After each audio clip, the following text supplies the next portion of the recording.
Hey everybody, I'm Ken. I'm Kate. I'm Corinne. And we're 33 years apart. Yes. Yes, we are. Golly, I don't know. I don't know. Golly. I don't know. My goodness. Sorry. I don't know what to do with that. Bye-bye. I have something a little different planned for this one. This is one of my favorite Peter Gabriel, from his solo work, one of my favorite Peter Gabriel songs. So we're going to be listening to Mercy Street and talking about Mercy Street. And this was also one of Corinne's favorite songs for a period of time as well. So she's very familiar with this one. Kate, however, has probably never heard this. And I do not believe so. And I also believe Corinne had. So I'm going to show the live performance from Peter Gabriel's So Tour, the Live in Athens, of him performing the song, which I don't think Corinne has seen. So this might add a little extra meaning to it. Seeing his live stuff because when his dancing is funny. Okay. I mean, I've never seen this live one. Yeah, there's not funny dancing in this one, but yeah. But I want to do something a little different because Mercy Street, Peter Gabriel was inspired by the poetry of Anne Sexton, who is an American poet who, as some of you may know if you've done a little research, ended up taking her own life. And had a very, suffered from many mental health issues, suffered from depression. But Peter Gabriel was very inspired by some of her work, that this song is in some ways based upon one of her poems called 45 Mercy Street. So we're going to read that poem. I'm going to share this with you. And again, I've used some generative AI just to create some images to go along with this. So it might be not exactly how you picture the poem, but we're going to read this to you, and then we're going to dive into Peter Gabriel performing Mercy Street live. Are we ready? We are so ready for popcorn reading. Yes. Popcorn reading, that's what this is called. So I'm going to kick us off, and this is 45 Mercy Street and we are not professional poetry readers. No. Is there such a thing? That's probably not a Poets. poet. Well, okay. Or probably they can be considered professional readers. So please don't judge us on the reading of this fantastic poem by Anne Sexton. In my dream, drilling into the marrow of my entire bone, my real dream, I'm walking up and down Beacon Hill searching for a street sign, namely Mercy Street. Not there. I tried the back bay. Not there. Not there. And yet I know the number. 45 Mercy Street. I know the stained glass window of the foyer, the 3 flights of the house with its parquet floors. I know the furniture and mother, grandmother, great-grandmother, the servants. I know the cupboard of spode, the boat of ice, solid silver, where the butter sits in neat squares like strange giant's teeth on the big mahogany table. I know it well, not there. Where did you go?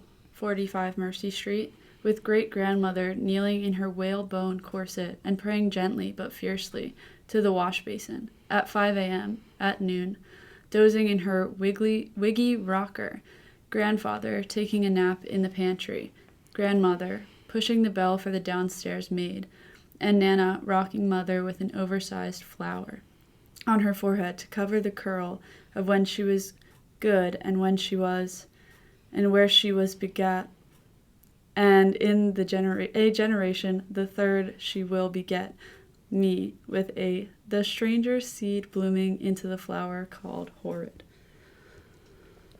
I walk in a yellow dress and a white pocketbook stuffed with cigarettes, enough pills, my wallet, my keys, and being 28, or is it 45?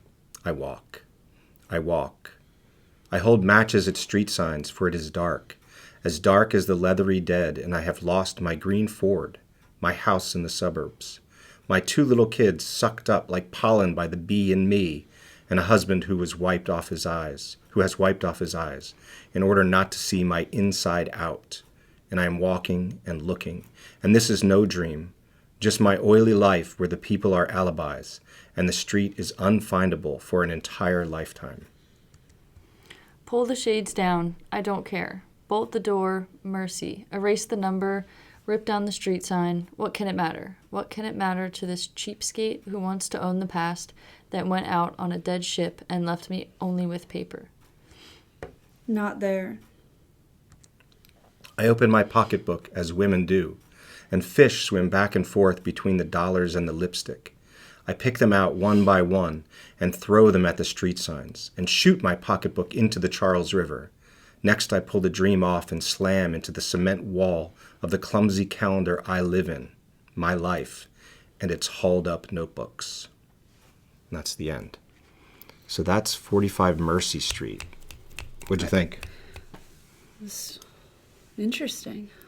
Kind of sad, which I guess is not surprising based on the author. Yeah. Right.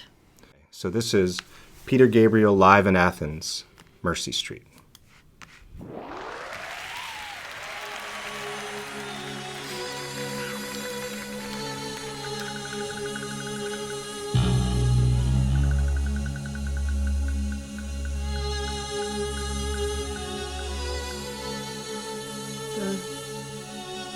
I know, let's go back and forth. Yeah. I have something in my eye.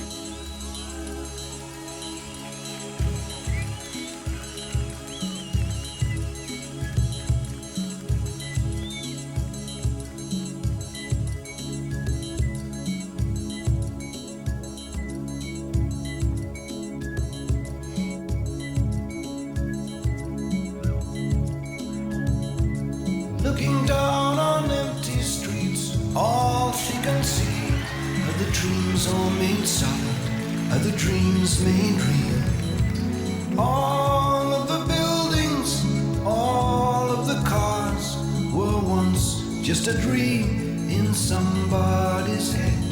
She pictures the broken glass, pictures the steam. She pictures a soul with no leak at the seam. Let's take the boat out, wait until darkness. Let's take the boat out, wait until darkness comes. Nowhere in the corridors of pale green and grey, nowhere in the suburbs in the cold light of day. There in the midst of it, so alive and alone, words support like bone, dreaming of Mercy Street,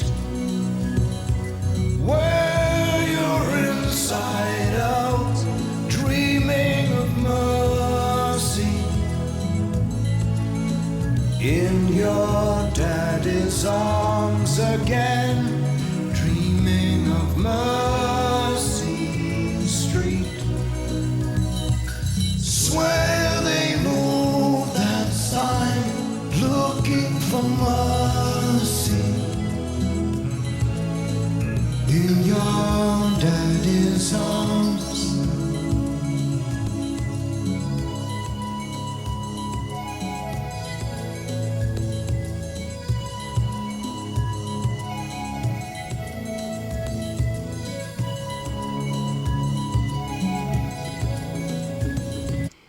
I'll pause, just as we like to do, to chat a little bit.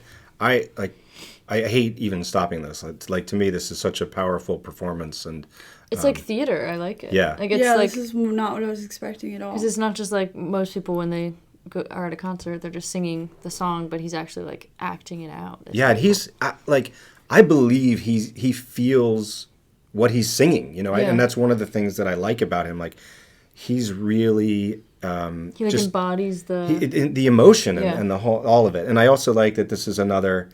We talked about sort of a song from the feminine perspective when after we listened to Ripples, and I started thinking about the catalog, and they have quite a few things that are feminine, foundationally feminine songs, and Right. this is one of them.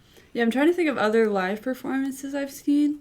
And I haven't seen many in person, but like clips of them. Yeah. I've seen a lot of modern artists. They dance, they make a good show, but I've never seen anyone, especially for more of a ballad or a slower song or more emotional song, it's usually just them standing there and singing it, and they still are able to express their emotion about it. But him, I don't know. This is just, he's really, acting and Yeah. yeah, it's with really like the daddy's arms where he's like doing this and like this. you can really see and feel the whole song Yeah. Okay. and well, hear it. and here all of the You can do all you can the hear it senses. as well. All right, we're Ready. diving right back in.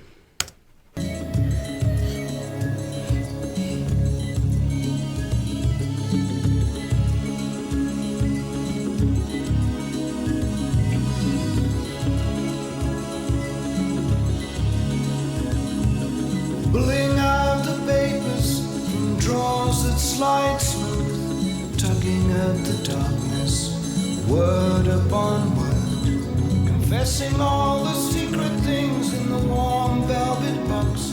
To the priest, he's the doctor, he can handle the shocks. Dreaming of the tenderness, the tremble in the hips, of kissing Mary's lips. Dreaming of Mercy Street, where you're inside out, dreaming of mercy in your daddy's arms again, dreaming of Mercy Street. Swear they moved that sign, dreaming of mercy in your daddy's arms.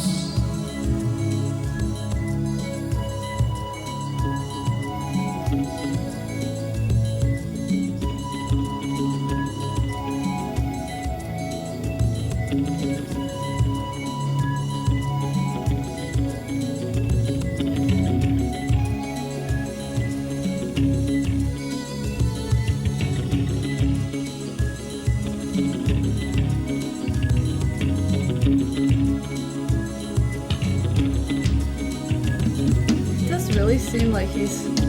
I know. Yeah. This is just his story, and he's feeling so emotional. Yeah.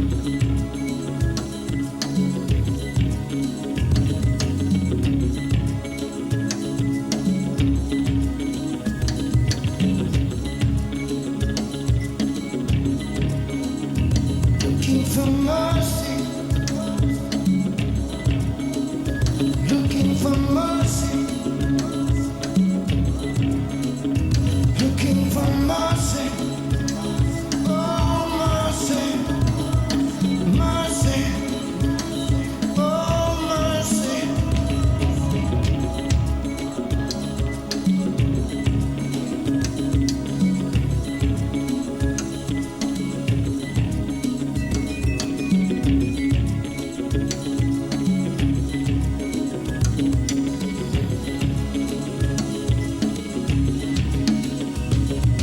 Mercy, looking for mercy, looking for mercy, looking for mercy, oh mercy,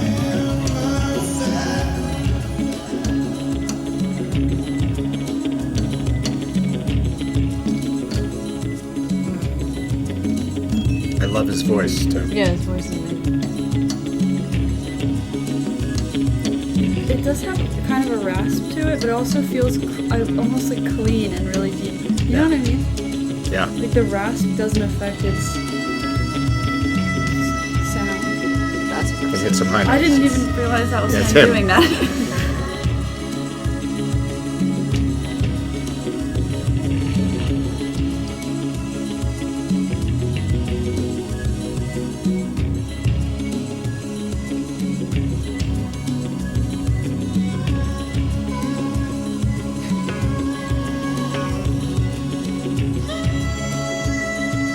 How is he doing It's that? crazy.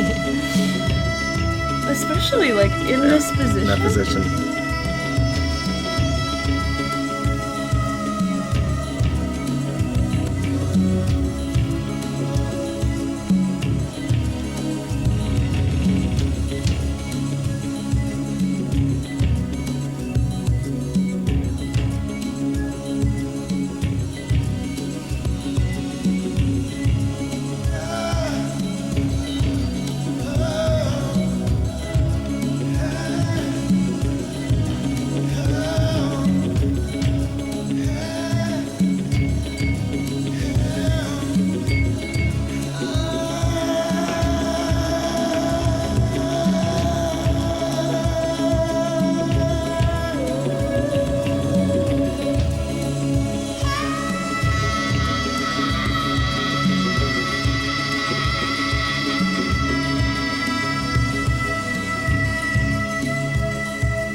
Wow.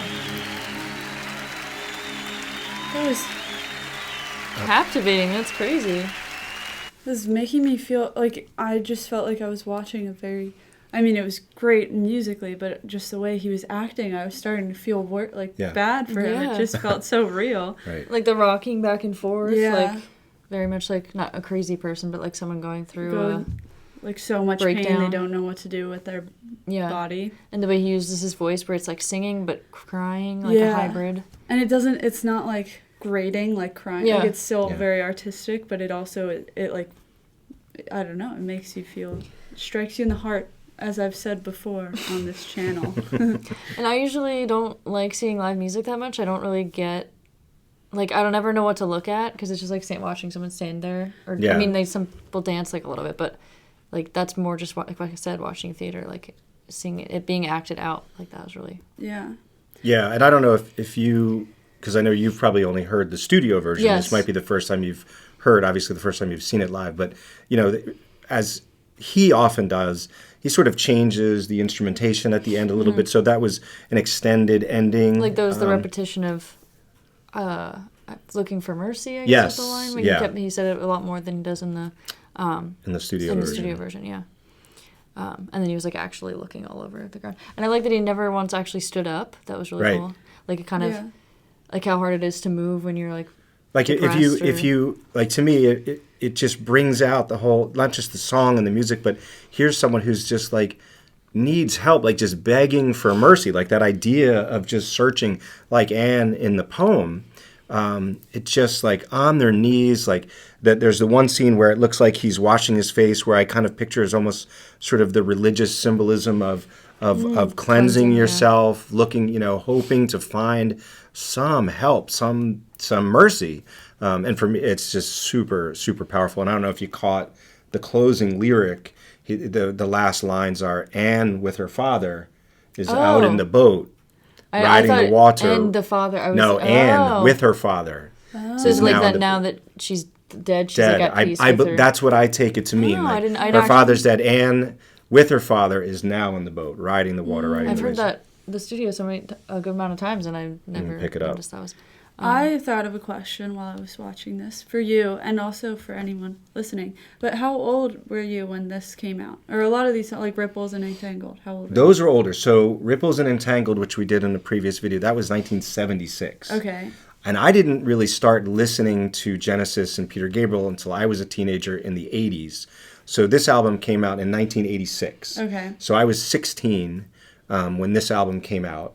And I probably didn't really start to listen to this until a couple years after it came out. I'm just so bummed that I didn't grab onto Peter Gabriel and Yeah. see this concert. I would have loved to have seen this show live. Well, it's just kind of curious, like, how I have digested music, as I've said before, is just like I listen to it as I'm doing a task. I don't really analyze it or anything or set a separate time. But like these songs deserve attention, and in a lot of cases come with some analysis, or you like put it onto your, like, I don't know, you interpret it in your own way that fits for your life. So I'm just curious how people who were teens or a little bit older during when this all came out, like how the meaning has changed. Yeah. You know, because I just have a hard time seeing you as a 16-year-old trying to apply this to your life. And that's absolutely true, because it wasn't until I was much older, actually, that I decided to say, like, oh, what is this song actually about? You know, I would just kind of sing it. Okay. And to be honest, like, this one was never one of my favorites, right, when I was younger. It was only after I sort of I loved the sound, but it was kind of low key as this song is. But only after looking into it a little bit and understanding what this song was about did it actually become really powerful. Like, and this is one of those songs that, like you say, like I don't just I will never just have this song on in the background. Yeah. Right. No, I'm the same way with the song. But I usually, when I was listening to the studio version, I don't really think about the lyrics that much. I was just like listening to the sounds. Yeah. But I feel like watching the live version really, like, it presents the meaning more, like the meaning of the lyrics more. Right. So that's really cool to watch. Right. Like it really shows the desperation in the song, right? Yeah. Which And you might not you get. felt that when you were a kid? No, listening no, to it? I didn't. I Or definitely you just, didn't. You just liked the sound. I like the sound, but like I said, this wasn't one of my favorite songs Yeah. from that album. Like, you know, from the same album was Sledgehammer and In Your Eyes and Red Rain. Yeah. So there were sort of other songs from this album that grabbed me. But this, again, as I've mentioned, sometimes it's the songs that you appreciate slowly over time are the ones that stick with you the longest. And this is one of those songs for me. Just a phenomenal song. Yeah, and I just love his voice. It's so, like, haunting. Yeah, I don't get how he does that. It's just so impressive. Yeah. I genuinely, when he made the first more high-pitched, like, kind of cry, but also beautiful sound, like, I thought it was an instrument. Because I don't know what I was looking at. You were But like, I wasn't looking. but you couldn't even see because his face He was covered. Yeah. completely too. covered, We yeah. were just talking about how good Phil Collins' voice range is, but Peter Gabriel might have even, Yeah. not to compare, but even Because in the greater last vocal one, range. like I was saying, the emotion that Phil Collins was able to portray was great. I mean, But both Yeah. of them are really I mean, impressive, yeah, but this was just definitely not what I was expecting. Yeah. I know you asked me if I'd heard this song before, and I thought, like, I think I've heard you guys talk about it once before. Maybe. And I thought maybe I heard it in passing. Definitely did not hear this in passing. Yeah. Like, because I don't think you guys Yeah. would have Wouldn't played play it it in in Yeah, a exactly. Like context we that I wouldn't would just have put heard it on in the car for background. yeah. That's true. Yeah, Yeah. because when I was listening, I was like, okay, definitely did not hear this in passing. This Yeah. is like a sit down and like, It's definitely a good song to Feel listen it. to if you're really sad. yeah. It's a good song. Yes. And another good feminist song, Yeah. right? Yeah, because I guess he's supposed to be taking the perspective of Anne. Yeah. And he's amplifying it, and he's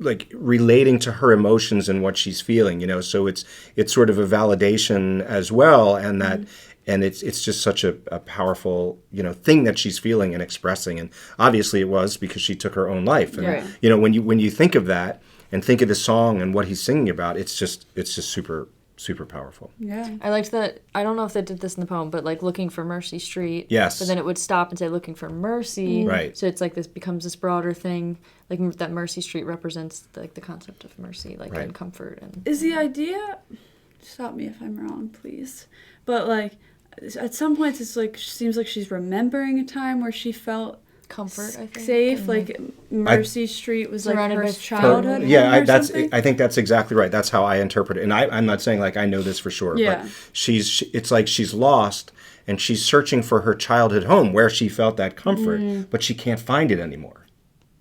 That's devastating. It's sad. That's like It's sad. no one's gonna know this movie, but the Garden State line. Oh, With, right. Like, Garden homesick State. for a place that doesn't exist anymore. Right. Yeah, what's the exact, do you remember the exact, I don't, there's a really like powerful remember. quote about what home is from the movie Garden State. It's like a place that you want to get to, but it doesn't exist anymore or something like Yeah. that. But yeah, I think that's how I interpret this poem. But, and she's wrestling with the grist of everyday life and all the things that are expected of her as a woman. And that's why that final part of the poem where she's talking about going through her purse and just throwing everything in the river, I think is her trying to, And I like you the like the Sad. yeah. Are The, you getting a little choked up? No. It's okay. You can get a little. I like the Inside Out because that was Yes. in the poem. the poem, but Yes. he like repeated it a lot of times, and Yes. I really like that part of the poem. So I like that he kept it in some. Right. It's Had you like ever part of read refrain. this poem before? I know I knew maybe it was a once? poem, but I don't think Yeah, I actually well, read it all the probably way through. Okay. I have the Anne Sexton book, but I don't. Right. I think never yeah. read I got the poetry book. that I got much, the book. Yeah. I don't either. But I should. But this is just one that I had to read. Yeah. Awesome. Any closing thoughts on Mercy Street?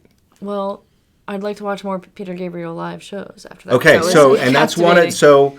that's one of the things that we're seeing in the comments. People want us to do more live. I've been a little reluctant to do that because in some ways I think watching something performed live can detract from like really paying attention to just the music. Yeah. But maybe not. Like I think this I is feel a like good that example. It very much like complemented it, but and also, yeah, just like Yeah. enhanced it. It's not like he wasn't doing too much. He was just doing a perfect It was amount. simple, It wasn't but- Yeah. performative. It was just simply highlighting exactly what he wanted you to get Yeah. from the song, I felt. But, I mean, maybe that doesn't always apply. Yep. But Okay, yeah. but so all right, if you're open Live. to a little bit more live stuff, Yes. then we'll probably do that going forward. Thanks again for watching. Please subscribe and like this video. So we know you want us to keep doing this, and we'll keep going at it. So thanks, and we'll see you next time. Thank you so much. Thank you.